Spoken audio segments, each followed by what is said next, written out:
नमस्कार। आज हम बात करने वाले हैं उस चीज के बारे में जिसे अक्सर भारतीय अर्थव्यवस्था की रीढ़ की हड्डी कहा जाता है। जी हाँ, हम बात कर रहे हैं खेती यानी एग्रीकल्चर की। तो चलिए समझते हैं कि आखिर ये इतनी जरूरी क्यों है। तो शुरुआत एक बहुत ही सीधे से सवाल से करते हैं। भारतीय अर्थव्यवस्था की रीढ़ की हड्डी आखिर क्या है? इसी सवाल के जवाब में हमारे आज के विश्लेषण का पूरा सार छिपा है। आज हम इसे 4 हिस्सों में समझेंगे। सबसे पहले देखेंगे कि कृषि भारत की आर्थिक रीढ़ कैसे है। फिर बात करेंगे अर्थव्यवस्था में इसके दोहरे योगदान की। उसके बाद जानेंगे देश की मुख्य फसलों के बारे में। और आखिर में पंचवर्षीय योजनाओं के दौरान इसकी ग्रोथ पर भी नजर डालेंगे। तो चलिए शुरू करते हैं हमारे पहले हिस्से से, कृषि भारत की आर्थिक रीढ़। देखिए, स्रोत में कितनी साफ बात कही गई है। कृषि लंबे समय से भारतीय अर्थव्यवस्था का मुख्य आधार रही है। यह भारतीय अर्थव्यवस्था की रीढ़ की हड्डी है। मतलब ये सिर्फ एक सेक्टर नहीं है, बल्कि वो बुनियाद है जिस पर हमारी अर्थव्यवस्था का एक बड़ा हिस्सा टिका हुआ है। अब बढ़ते हैं दूसरे हिस्से की तरफ। यहाँ हम कृषि के योगदान के 2 अलग-अलग पहलुओं को समझेंगे, जो एक तरह से विरोधाभासी भी लगते हैं। जरा इस आंकड़े पर गौर कीजिए। 52%। भारत की करीब 52% आबादी यानी देश के आधे से भी ज्यादा लोग अपनी रोजी रोटी के लिए सीधे सीधे खेती पर निर्भर हैं। सोचिए, ये कितना बड़ा नंबर है। लेकिन यहीं पर कहानी में एक दिलचस्प मोड़ आता है। जहां देश की आधी से ज्यादा आबादी इस पर निर्भर है, वहीं 2018-19 के आंकड़ों के मुताबिक देश की कुल आमदनी यानी नेशनल इनकम में खेती का योगदान सिर्फ 17% के आसपास था। ये जो डोनट चार्ट है ना, ये इसी बात को बहुत साफ तरीके से दिखाता है। एक तरफ 52% लोग जो खेती पर निर्भर हैं और दूसरी तरफ बाकी के 48% लोग जो सर्विस, इंडस्ट्री जैसे दूसरे सेक्टर्स पर निर्भर हैं। और ये जो गिरावट है, ये कोई अचानक नहीं हुई है।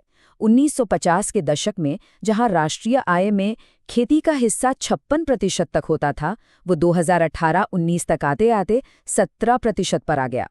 सवाल उठता है, ऐसा क्यों? तो जैसे जैसे देश में सर्विस और इंडस्ट्री जैसे सेक्टर बढ़े, जीडीपी में खेती का हिस्सा कम होता गया, भले ही इस पर निर्भर लोगों की संख्या उतनी तेजी से कम नहीं हुई।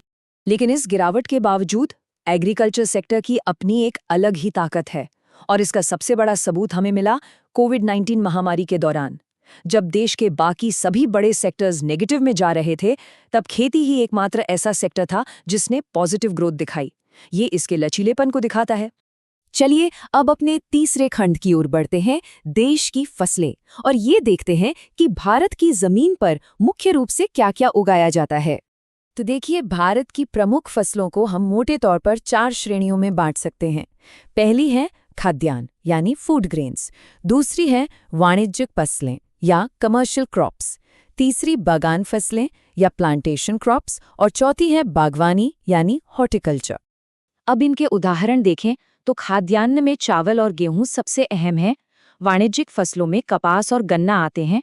बागान फसलों की बात करें तो चाय और कॉफी का नाम आता है। और बागवानी में तो फल और सब्जियों की भरमार है। और जैसा कि हम जानते हैं, भारत के अलग अलग हिस्से इन खास फसलों के लिए जाने जाते हैं। और अब हम आ गए हैं अपने आखिरी खंड पर, योजनाओं के माध्यम से विकास। यहाँ हम देखेंगे कि भारत की पंचवर्षीय योजनाओं के दौरान कृषि क्षेत्र का प्रदर्शन कैसा रहा।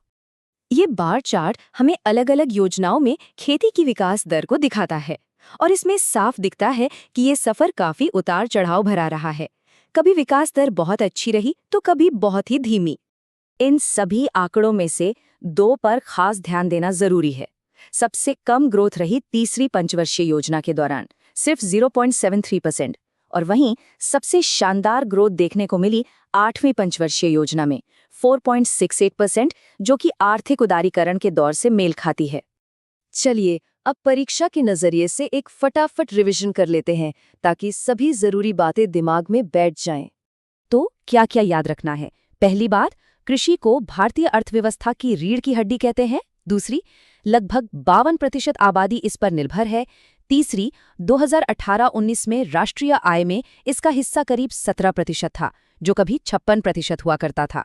चौथी, मुख्य फसलें हैं खाद्यान्न, वाणिज्यिक, बागान और बागवानी। और आखिर में सबसे ज्यादा विकास 8वीं योजना में और सबसे कम तीसरी योजना में हुआ। तो अब तक जो भी समझा उसे परखने का समय आ गया है। तैयार हैं कुछ आसान सवालों के लिए? पहला सवाल, भारत की कितनी प्रतिशत जनसंख्या कृषि क्षेत्र पर निर्भर है? दूसरा सवाल, कपास और गन्ना ये किस प्रमुख फसल प्रकार के उदाहरण हैं? तीसरा सवाल है, किस पंचवर्षीय योजना में कृषि ने अपनी सबसे कम विकास दर देखी थी? और ये रहा आखिरी सवाल, 1950 के दशक में राष्ट्रीय आय में कृषि का अनुमानित योगदान कितना था? ये शैक्षिक प्रस्तुति गर्व से लॉजिक लैडर इंस्टीट्यूट द्वारा प्रायोजित है। अगर ये प्रस्तुति मददगार लगी हो तो कृपया लाइक, सब्सक्राइब करें और नीचे कमेंट करके हमें बताएं। धन्यवाद।